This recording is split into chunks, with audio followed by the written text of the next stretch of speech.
जिस घर में पति पत्नी करते हैं ये दो काम, वहां कभी गरीबी नहीं आती। शिव जी का रहस्य। कैलाश पर्वत पर भगवान शिव और माता पार्वती विराजमान थे। तभी देवर्षि नारद वहां पहुंचे और भगवान शिव को प्रणाम करके बोले, हे महादेव, मेरे मन में एक प्रश्न है। क्या पति पत्नी के बीच कोई रहस्य है जिससे घर में सुख शांति और समृद्धि बनी रहती है? भगवान शिव मुस्कुराए और बोले, हे नारद, इसका उत्तर मैं तुम्हें एक कथा के माध्यम से दूंगा। एक गांव में रघुवीर नाम का एक गरीब व्यक्ति रहता था। उसकी पत्नी का नाम था कमला। रघुवीर बहुत मेहनत करता था, लेकिन घर की गरीबी दूर नहीं हो रही थी। कई बार घर में खाने तक के लिए अनाज नहीं बचता था। गरीबी के कारण पति पत्नी के बीच अक्सर झगड़ा होने लगा था। एक दिन रघुवीर बहुत परेशान होकर घर से निकल गया। चलते चलते उसे एक पेड़ के नीचे स्वामी दयानंद नाम के साधु दिखाई दिए। रघुवीर उनके पास बैठ गया और अपनी सारी परेशानी बताने लगा। उसने कहा, महाराज, मैं बहुत मेहनत करता हूँ, लेकिन मेरे घर की गरीबी दूर नहीं होती। घर में शांति भी नहीं है। साधु ने कहा, पुत्र, केवल धन की कमी ही गरीबी नहीं होती। जिस घर में प्रेम और सम्मान की कमी हो, वह घर भी गरीब होता है। रघुवीर ने पूछा, महाराज, फिर मेरे घर में सुख शांति और समृद्धि कैसे आएगी? साधु बोले, इसका उत्तर तुम्हें एक किसान की कथा से मिलेगा। एक नगर में देवेंद्र नाम का किसान रहता था। उसकी पत्नी का नाम सुशीला था। दोनों एक दूसरे का बहुत सम्मान करते थे। उनके घर में कभी छोटी बात को लेकर बड़ा झगड़ा नहीं होता था। दोनों कठिन समय में भी एक दूसरे का साथ देते थे। धीरे धीरे उनकी मेहनत रंग लाई और उनके खेतों में अच्छी फसल होने लगी। उनकी आर्थिक स्थिति भी सुधरने लगी। पूरे नगर में उनके प्रेम और समझदारी की चर्चा होने लगी। एक दिन राजा वीरेंद्र ने भी उनके बारे में सुना। राजा ने रात में पूरे नगर में घी के दीपक जलाने का आदेश दिया। राजा का मानना था कि दीपक घर की शांति और प्रेम का प्रतीक है। रात होते ही पूरे नगर में दीपक जल उठे। आधी रात के बाद अधिकांश घरों के दीपक बुझ गए, लेकिन देवेंद्र के घर का दीपक अब भी जल रहा था। राजा ने यह देखा तो वह बहुत हैरान हुआ। उसने रानी माधवी से कहा, रानी, आखिर इस घर में ऐसा क्या है कि यहाँ का दीपक अब तक जल रहा है? रानी ने कहा, महाराज, इसका कारण किसान की पत्नी सुशीला की समझदारी है। राजा ने कहा, नहीं रानी, मुझे लगता है कि देवेंद्र अपनी पत्नी को बहुत समझता है और इसी वजह से उनके घर में शांति है। दोनों के बीच बहस होने लगी।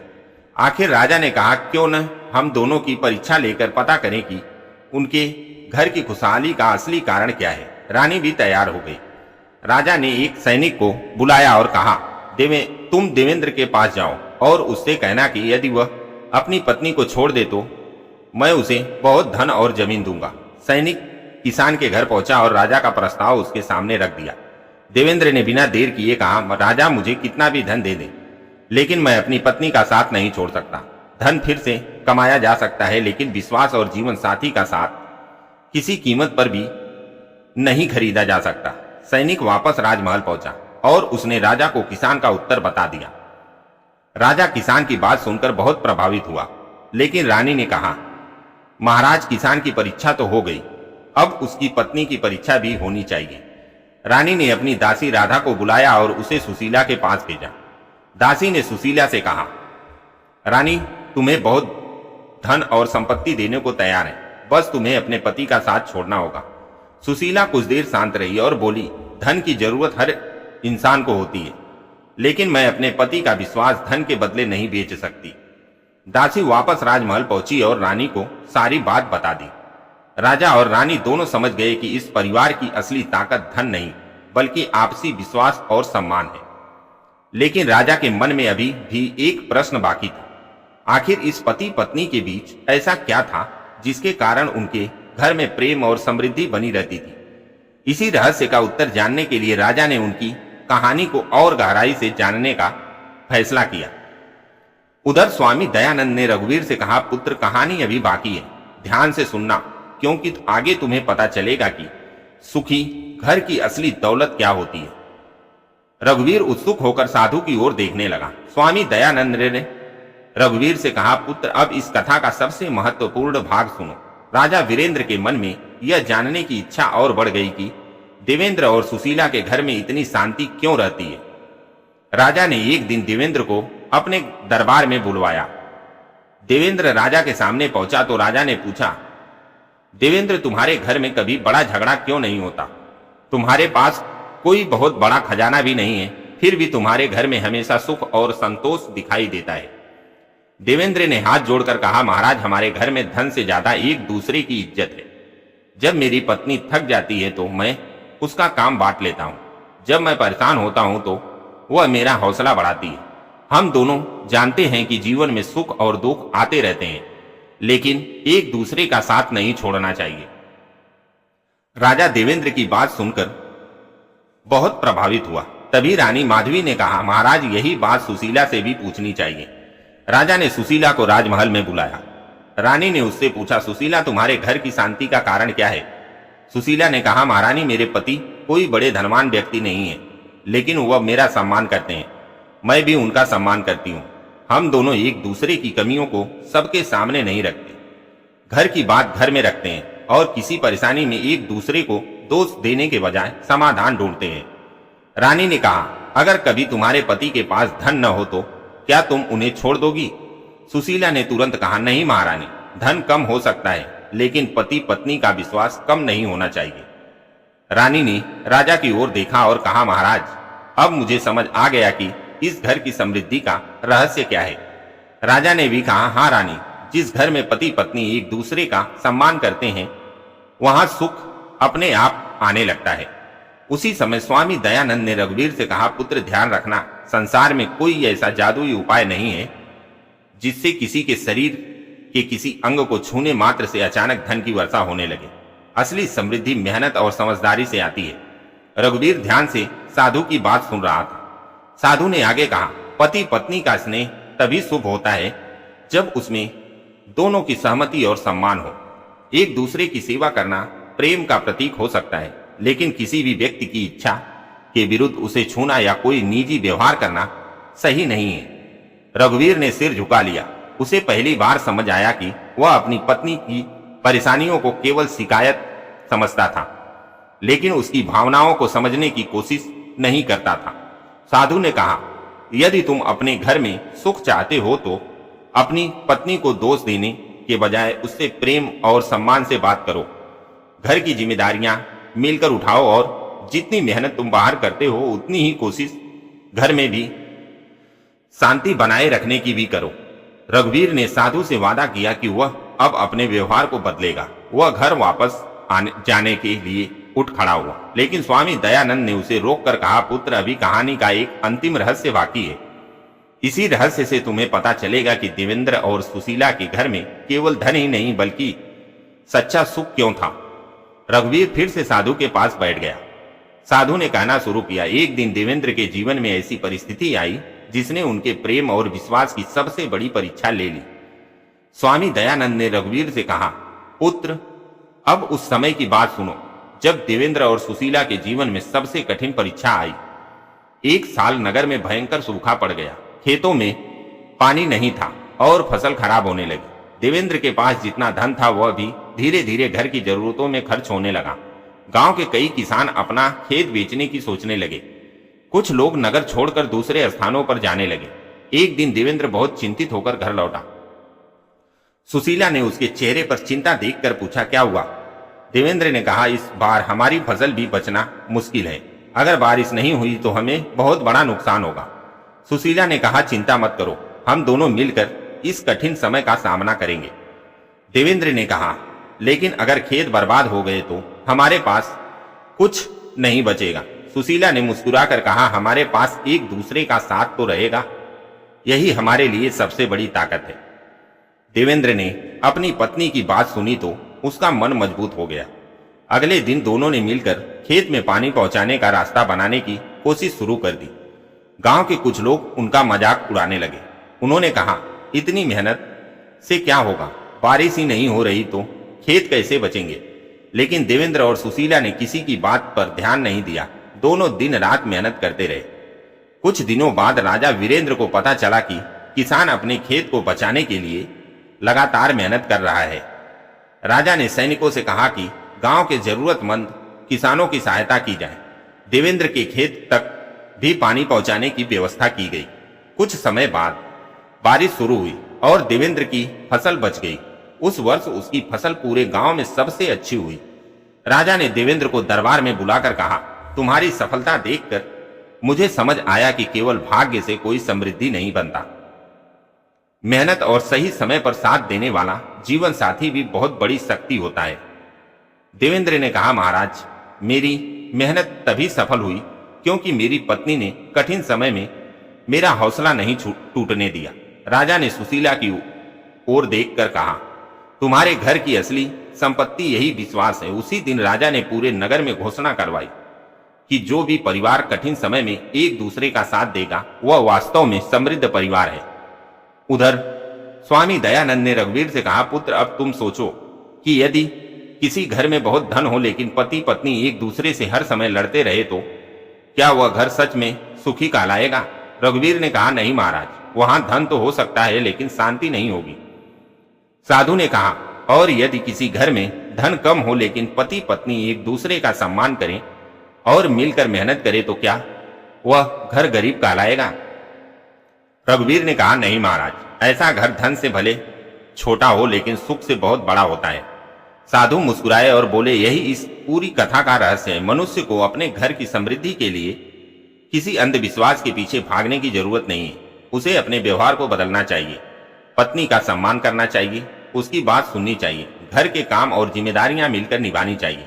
और सबसे जरूरी बात यह है कि पति पत्नी के बीच किसी भी प्रकार का निजी स्पर्श या व्यवहार तभी होना चाहिए जब दोनों की इच्छा और सहमति हो। रघुवीर को अपनी गलती समझ आने लगी। उसने साधु से कहा, महाराज, अब मैं समझ गया हूं कि मेरे घर की परेशानी केवल गरीबी नहीं बल्कि हमारे बीच बढ़ती नाराजगी भी है। साधु ने कहा, पुत्र, अब घर जाओ और अपनी पत्नी से शांत मन से बात करो। उसे दोष मत देना और अपनी परेशानियों का दोष भी उसके ऊपर मत डालना। दोनों मिलकर मेहनत करोगे तो धीरे धीरे परिस्थितियां बदल सकती हैं।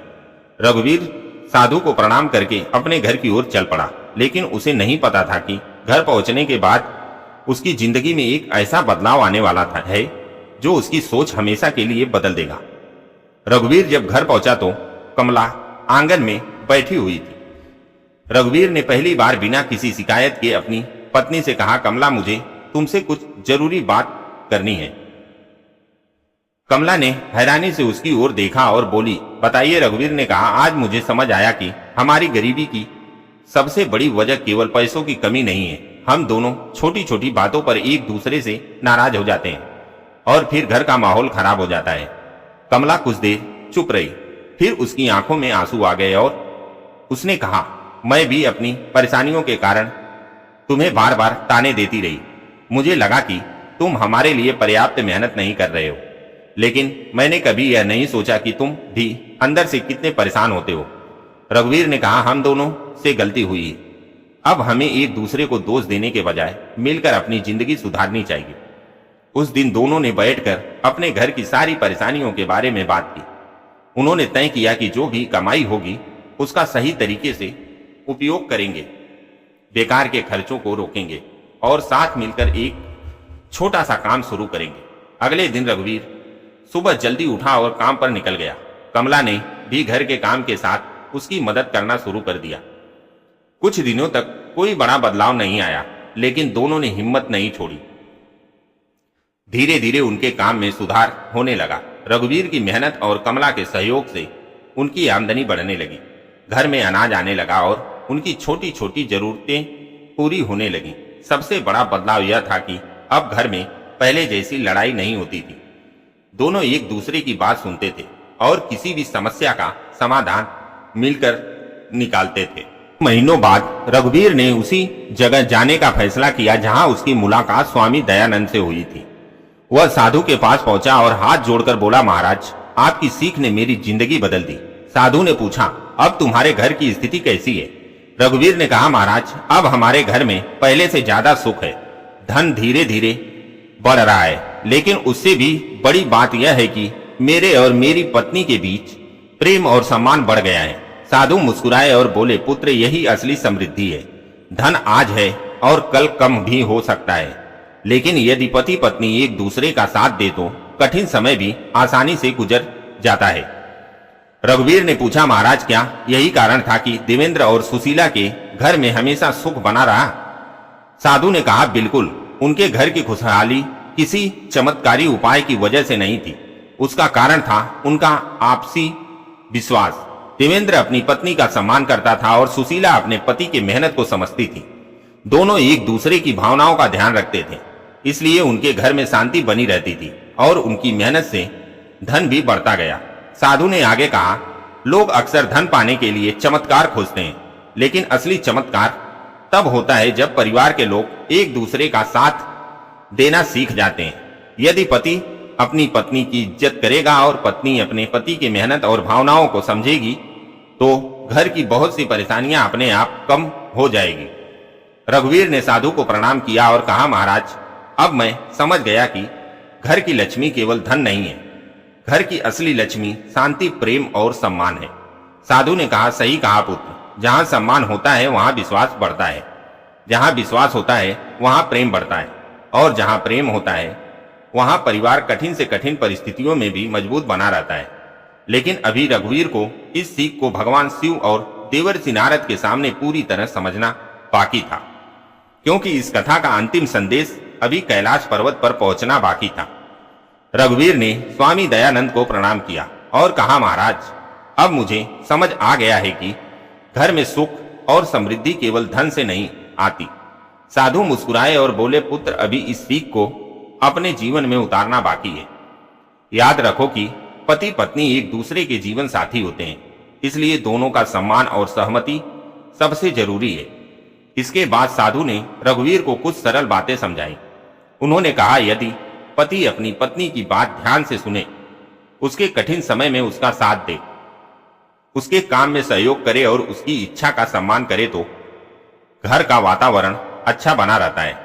इसी तरह पत्नी भी अपने पति की मेहनत को समझे, उसकी परेशानियों में उसका हौसला बढ़ाए और हर समस्या का समाधान मिलकर खोजे तो परिवार मजबूत बनता है। रघुवीर ने कहा, महाराज अब मैं अपने घर में यही करूंगा। साधु ने कहा, यही तुम्हारे लिए सबसे बड़ा उपाय है। इसके बाद रघुवीर घर लौट आया।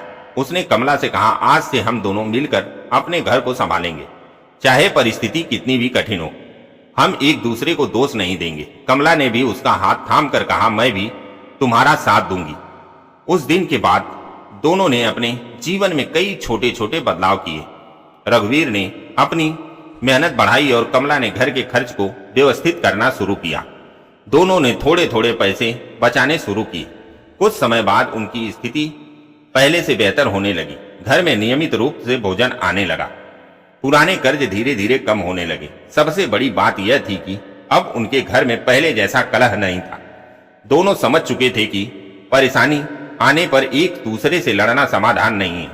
एक दिन रघुवीर ने कमला से कहा, मुझे लगता है कि हमारा घर अब पहले से ज्यादा खुशहाल है।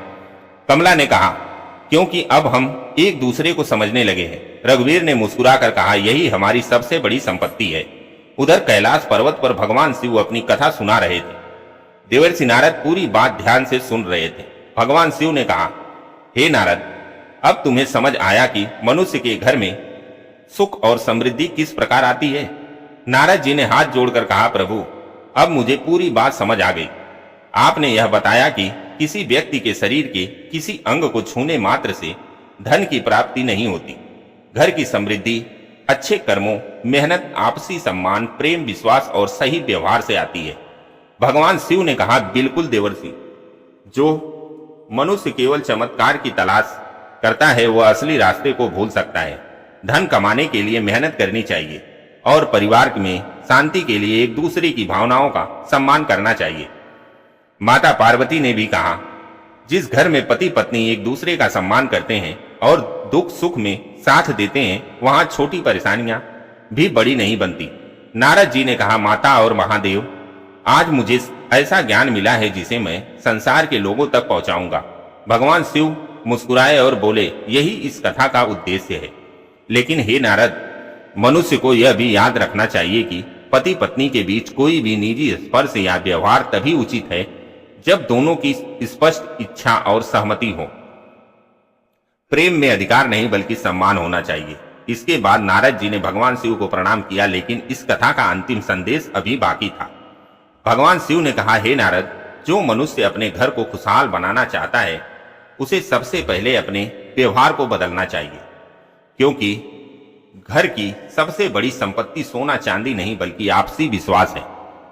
भगवान शिव ने देवर्षि नारद से कहा, हे नारद, इस कथा का अंतिम संदेश यही है कि मनुष्य को सुख और धन के लिए किसी चमत्कारी उपाय के पीछे नहीं भागना चाहिए। सच्ची समृद्धि अच्छे कर्मों और सही व्यवहार से आती है। जिस घर में पति पत्नी एक दूसरे का सम्मान करते हैं, एक दूसरे की परेशानियों को समझते हैं और कठिन समय में साथ खड़े रहते हैं, वहां धीरे धीरे सुख और शांति बढ़ने लगती है।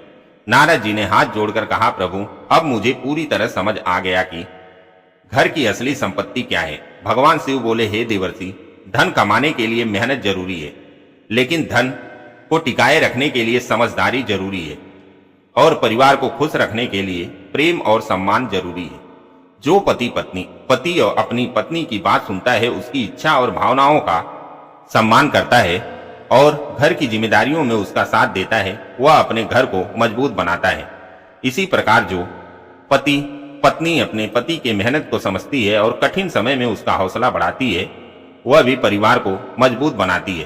कैलाश पर बैठे माता पार्वती ने कहा, महादेव, यदि पति पत्नी एक दूसरे को समझे तो छोटी से छोटी कठिनाइयां भी आसानी से दूर हो सकती हैं। भगवान शिव ने कहा, बिल्कुल देवी, घर में लक्ष्मी का अर्थ केवल धन नहीं है। जहां शांति है, जहां प्रेम है, जहां सम्मान है और जहां परिवार के लोग एक दूसरे के साथ देते हैं, वहीं घर वास्तव में समृद्ध है। उधर रघुवीर भी स्वामी दयानंद की सीख को अपने जीवन में उतार चुका था। कुछ समय बाद उसकी मेहनत सफल हुई और उसका काम धीरे धीरे बढ़ने लगा, लेकिन अब वह धन को अपनी सबसे बड़ी उपलब्धि नहीं मानता था। वह कहता था कि मेरे घर में सबसे बड़ा बदलाव तब आया जब मैंने अपनी पत्नी को समझना और उसका सम्मान करना शुरू किया। कमला भी कहती थी कि मेरे पति ने जब मेरी परेशानियों को समझना शुरू किया तो मुझे भी उनकी मेहनत का महत्व समझ आया। दोनों ने मिलकर अपने घर को फिर से खुशहाल बना लिया। एक दिन रघुवीर उसी पेड़ के नीचे पहुंचा जहां उसकी मुलाकात स्वामी दयानंद से हुई थी। उसने साधु को प्रणाम किया और कहा, महाराज, आपने मुझे धन पाने का कोई जादुई तरीका नहीं बताया, आपने तो मेरी सोच ही बदल दी। साधु ने मुस्कुराकर कहा, पुत्र, सोच बदल जाए तो जीवन बदलने में देर नहीं लगती। जो व्यक्ति मेहनत करता है, अपने परिवार का सम्मान करता है और सही कर्म करता है, उसके जीवन में धीरे धीरे अच्छे अवसर आने लगते हैं। रघुवीर ने कहा, महाराज, अब मैं समझ गया कि असली लक्ष्मी मेरे घर में तभी आएगी जब मेरे घर में शांति और प्रेम होगा। साधु ने कहा, यही सच्चा ज्ञान है। इसके बाद रघुवीर ने साधु को प्रणाम किया और अपने घर लौट गया। कैलाश पर्वत पर भगवान शिव ने अपनी कथा समाप्त करते हुए नारद जी से कहा, हे देवर्षि, मनुष्य को यह बात सदैव याद रखनी चाहिए कि किसी के शरीर के किसी अंग को छूने मात्र से धन की प्राप्ति नहीं होती। ऐसी बातें केवल अंधविश्वास को बढ़ावा दे सकती हैं। समृद्धि, मेहनत, सदाचार, आपसी सम्मान, प्रेम और समझदारी से आती है। नारद जी ने कहा, हे महादेव, आज आपने मानव जीवन का बहुत सुंदर सत्य बताया है। मैं यह संदेश संसार के लोगों तक अवश्य पहुंचाऊंगा। भगवान शिव ने कहा, जो पति पत्नी एक दूसरे का सम्मान करेंगे, एक दूसरे की सहमति और इच्छा का ध्यान रखेंगे और मिलकर जीवन की जिम्मेदारियां निभाएंगे, उनके घर में सुख और शांति बनी रहेगी। इसलिए धन के पीछे भागने से पहले अपने घर के रिश्तों को मजबूत बनाओ। यही इस कथा की सबसे बड़ी सीख है। दोस्तों, इस कहानी से हमें यही शिक्षा मिलती है कि घर की असली लक्ष्मी धन नहीं बल्कि प्रेम, सम्मान, विश्वास और शांति है। यदि आपको यह कहानी पसंद आई हो तो वीडियो को लाइक करें, चैनल को सब्सक्राइब करें और कमेंट में हर हर महादेव जरूर लिखें। धन्यवाद।